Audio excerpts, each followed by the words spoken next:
Welcome back to the Run the Numbers show, where if you're not recording an emergency capital markets podcast from your parents' dusty basement on a nice beach day, shit, you're just not doing it for the love of the game, right? I'll go 4 quarters and a sprained MCL for you guys. I want to talk about what's going on in the IPO market. There's a company called Bullish. I had never heard of them until yesterday, but I am not a cool crypto kid. I was not up on that. But like another crypto exchange going public on the NYSE, an exchange that they are theoretically trying to displace, maybe? I don't know. I think it's kind of meta and ironic that crypto exchanges want to go public on the traditional ones, but like it's kind of everything that they're against in a way. Is it just a cash grab? Like what's going on? Because it does feel antithetical. But the real story is Stubhub. If you remember, they were going to go public back in March, but then there was this thing called Liberation Day that liberated us all from our 401k gains. And the tariffs spooked them. It also spooked Klarna. They said, let's hit pause here. CoreWeave said, damn the torpedoes, we're still going to go. It didn't go well at first, but now they are absolutely ripping. But since then, we've had high profile IPOs like Figma, Circle, and Chime, also like pretty good results. So StubHub, they're back up. They're saying we filed again, we got new results here, and it's time to go. But what's odd is their metrics seem to be going the wrong way. So we're going to analyze what matters more, your company's performance or the market sentiment. But first, I want to bring in the fantastic folks from Campfire because they're doing some really cool stuff with AI purpose-built ERPs.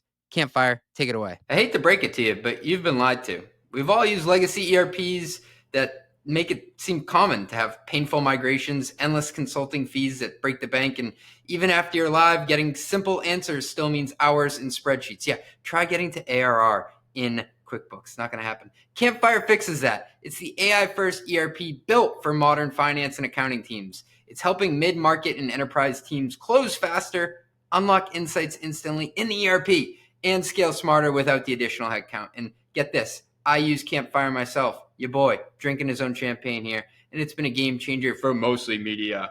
The interface, intuitive, migration, a breeze, and it's freed us up to focus on strategic work like doing this commercial read. They just raised $35 million from a sell to further reimagine the ERP. That is not easy to do. I'm excited to see how they keep reimagining this space, and you should be if you care about the future of finance. Check them out at www.campfire.ai today. That is www.campfire.ai. So StubHub IPO back on the calendar. After filing in March of 2025 and they hit pause due to that tariff drama and some shaky macro footing, the ticketing platform has refiled its S1 here in August and is rumored to go public post Labor Day. And they're aiming to list under the ticker STUB on the NYSE. But here's the takeaway. Their financial profile was stronger when they originally filed in March. So why now? Because in the words of Lil Wayne, an analyst for Canaccord Genuity, the block is hot, even if they aren't. Their metrics are clearly sliding the wrong way. So since March, StubHub's growth and profitability metrics have all trended down. So I'm going to look at their updated S1 and compare it to what we have now. So back in March, they gave their full year 2024 results. Their GMV growth was 27%. In Q1, it is now 15%. It's basically halved. Their revenue growth in 2024 was 29%. In March, it was only 10%. Their adjusted EBITDA margin in fiscal year 2024 was 18%. In Q1 of 2025, it fell to 12%. And then what you don't want to see, your net loss as a percentage of revenue on a GAAP basis, it was only 4% in 2024, and now it's climbed to 6%. So I am doing a bit of a sin there where I'm comparing a full fiscal year to a quarter, but that's what we have to go off of here. In absolute terms, quarterly GMV fell from 2.5 billion in Q4 of 2024 to just 2 billion in Q1 of 2025. So $500 million less in total sales when you look at it on a like-for-like basis in the two most recent quarters.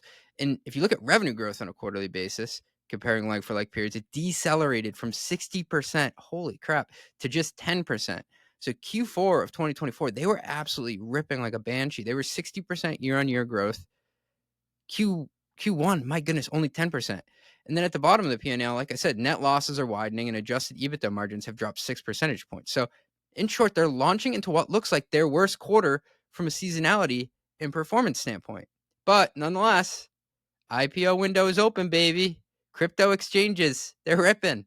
The environment looks better now than it did in Q1. So since March, we've seen blockbuster IPOs from Figma, Circle, Chime, and Bullish, the last three of which are consumer facing companies that captured investor attention and exited to strong reception. Now, StubHub is not a bank or a fintech company, but it is consumer in every way, shape, and form. And right now, consumer is hot again. Gretchen, stop trying to make consumer happen.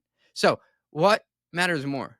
It begs a question like metrics or momentum. I totally realize that going public is where the real work begins, and you're doing it to play a long term game with ideally long term investors. But like, is market sentiment more important to IPO success than underlying performance? In StubHub's case, it sure looks like it.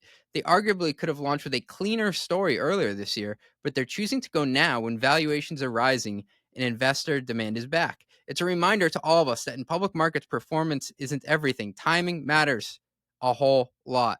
So be like the Kool Aid man, run through that wall. If you're prepping an IPO, remember this: you don't get to choose the market conditions, but you do get to choose whether or not you hit the button. And sometimes it's worth going when the market's ready, even if your numbers aren't fully cooked. StubHub is clearly thinking here, even though our performance is down, our valuation will still be up because a rising tide lifts all ships, okay? As George Washington once said as he crossed the Potomac.